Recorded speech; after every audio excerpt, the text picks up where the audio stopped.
因為接受電視台訪問而成自稱網紅人物的何伯與何太，兩條友上星期響屯門精田村家的升降機大堂打鬥，二人同告受傷送院，其後雙雙被捕及被控。案件早前已首次提堂，今5日於屯門裁判法院再訊，控方指何伯仍然留院，未能出席法院程序。案件押後至6月10日再訊，期間被告交由警方看管。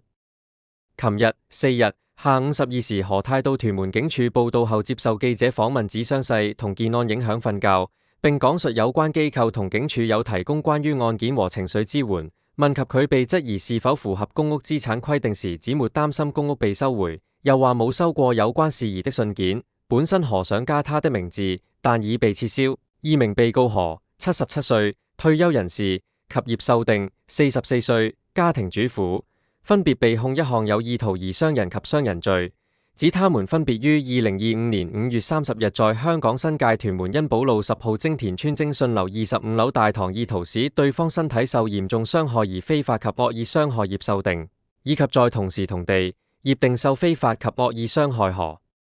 據悉何伯的頭部及指骨均有受傷，送院時清醒。新聞報道完畢。如果對以上新聞有興趣，請訂閱並推薦一下啦。鳴謝圖文資訊源自各大媒體。